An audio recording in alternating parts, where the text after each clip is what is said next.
Bonjour à tous, merci de m'écouter encore aujourd'hui. Si vous n'avez toujours pas découvert les premiers épisodes, n'hésitez surtout pas à aller les lire ou les écouter sur les plateformes correspondantes. Vous connaissez également les problématiques liées aux différents algorithmes.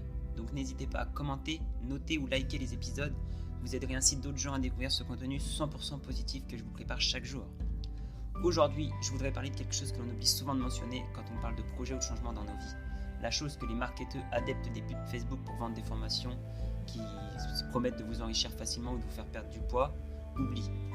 Bref, toutes ces pubs nous vantent les succès de leur méthode, nous donnent des exemples à foison de gens successful, mais ils oublient tous de nous parler d'une chose. Je vais vous en parler dans cet épisode. Productivité, motivation, méditation, visualisation. Ah, tous ces termes-là, on les connaît bien, hein. Vous avez regardé toutes les vidéos sur un sujet. Vous avez lu des livres parce qu'on vous a dit que c'est ce que font les gens qui réussissent. Vous vous formez en continu, vous méditez, vous écrivez vos objectifs car les entrepreneurs et sportifs à succès le font. Vous avez essayé la visualisation et les pensées positives, mais pourtant, vous stagnez, comme moi. Ça marche pour les autres, mais pourquoi pas pour moi? C'est encore une arnaque ce truc. Ou alors, je l'ai peut-être pas encore assez fait. Faut que je m'y remette, faut que je visualise plus. Après tout, j'ai abandonné au bout d'une semaine. On croit faire tout pareil que les gens qui réussissent leur projet. On a lu les meilleurs livres de développement personnel et pourtant on n'arrive pas à passer à la vitesse supérieure. Bien sûr, on a quelques petites améliorations, mais rien d'assez concret. Rien de tout ce que ces vidéos, séminaires, livres et formations nous ont promis. En fait, ce qu'omettent de nous préciser ces marketeurs et autres gourous, ce sont deux petites choses. Deux petits pourcentages qui donnent pourtant 98% des résultats. Et c'est deux petites choses qu'on n'a pas trop envie d'entendre, même si au fond de nous, on les connaît déjà. La première vérité, il faut faire des choses. Cette vérité est parfois dite quand même, lâchée après plusieurs vidéos ou plusieurs chapitres, ou bien dans des bouquins un peu plus, on va dire, sincères, qui expriment que lire ne suffit pas. Et parfois pour avouer, souvent dans les vidéos, c'est plus pour avouer que leurs méthodes sont loin d'être infaillibles. On entend, il ne faut pas seulement regarder les vidéos, mais il faut s'y mettre. Souvent d'ailleurs, on peut se demander, se mettre à faire quoi? Parce que la théorie est belle, mais les exemples concrets et les indications manquent vraiment dans ces formations très théoriques. Pourtant, on le sait. La vérité, c'est que pour perdre du poids, pour gagner des pecs, pour finir de refaire son salon ou de lancer une entreprise, il faut s'y mettre. Il faut agir pour créer du mouvement. C'est pas en s'imaginant juste riche matin et soir dans son canapé ou en méditant tous les jours que la richesse, le salon refait ou la salle de bain finie de construire va apparaître comme par magie. Faire des choses, c'est pas consommer plus de contenu, se former plus. Non, faire des choses, c'est agir. Et agir, cela engendre des résultats. Des résultats qui peuvent enfin nous faire basculer du bon côté. Mais c'est agir pour nos projets, pas agir pour autre chose. Et ce qu'on nous dit jamais, ou du moins à demi-mot, c'est qu'il faut travailler efficacement et sur le long terme. Bah oui, c'est simple, peu importe ce qu'on vous dira, il faut taffer, et taffer souvent, et taffer durement. C'est pas facile d'atteindre des objectifs incroyables. Ce n'est pas plus facile que d'atteindre n'importe quel objectif en fait. C'est juste qu'il faut s'y mettre.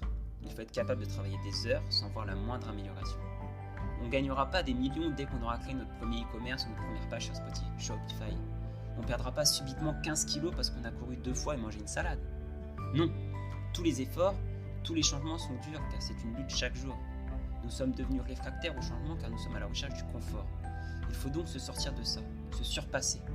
Modifier ses habitudes demande beaucoup d'efforts et non, ce n'est pas facile.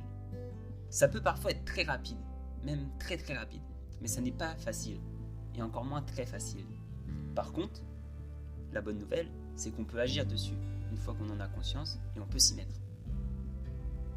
Mais pourquoi on ne nous dit rien? Mais oui, pourquoi alors que le travail c'est 98% du boulot, de l'atteinte de notre objectif, et la méditation, visualisation, etc., ils vont jouer pour 2% et on ne nous le dit pas plus. Parce qu'en fait, on ne veut pas l'entendre et ce n'est pas vendeur. On doit s'y mettre franchement, sans vraiment tomber dans le paradoxe de tout travail mérite salaire. Mais ce qu'il y a, c'est que on travaille toute la journée, on voit des gens qui ont une liberté folle, mais en fait qui travaillent des centaines d'heures, et on veut avoir la belle vie tout en restant dans notre canapé. Il y a quelque chose d'assez contre-intuitif quand on se lance dans le développement personnel, c'est par exemple souvent l'envie de se libérer un peu du travail pour gagner en liberté. C'est un peu la promesse de beaucoup. Et donc une idée qui revient souvent, c'est de se créer des revenus dits passifs. On entend par là des revenus qui arrivent sans qu'on soit en train de travailler. On dit toujours gagner de l'argent pendant que vous dormez. C'est beau, hein? Cependant, avant que ces revenus-là ne tombent, il va falloir peut-être cravacher quelques centaines d'heures. Et c'est là tout le piège. On nous promet toujours gagner 2000 € d'ici 3 mois.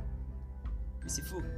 Il faut savoir travailler très dur sur une période courte, à la vue des carrières habituelles, pour se libérer du temps par la suite. C'est pas impossible, c'est même totalement possible. Mais il faut être prêt à travailler peut-être 3 ans comme un fou, plutôt que 40-45 ans à une moyenne intensité pour les autres.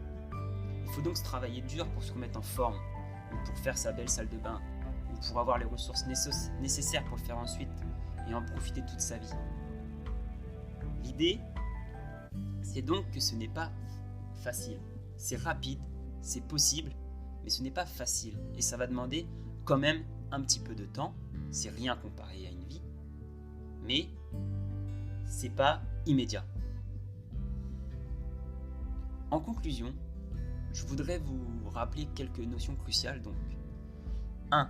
On nous dit jamais que l'ingrédient le plus important de la réussite, c'est le travail intelligent, dur oui, mais intelligent et efficace. 2. Il faut toujours agir. Rien n'arrive juste en lisant des livres ou en les visualisant. Ces outils, formation, méditation, discussion, etc. sont importantes pour accélérer l'atteinte des objectifs et pour trouver des exemples et des méthodes, mais pas forcément pour les réussir. Et 3. On a l'impression que tout le monde nous cache cette vérité simplement parce que l'on ne veut pas l'entendre. On ne veut pas forcément voir la difficulté derrière la réussite. C'est beaucoup plus facile de dire qu'un tel a réussi parce qu'il a eu de la chance, qu'il était là au bon endroit au bon moment. Mais un tel a surtout fait des choses pour arriver là au bon endroit au bon moment.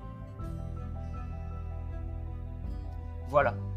Maintenant qu'on sait que le plus important c'est de taffer, on peut s'y mettre, on peut agir dans la bonne direction et on passe à l'action. Maintenant je vous dis à demain pour notre rendez-vous quotidien. Je vous remercie de m'avoir écouté. À bientôt sur meetyourpotential.co et au prochain épisode.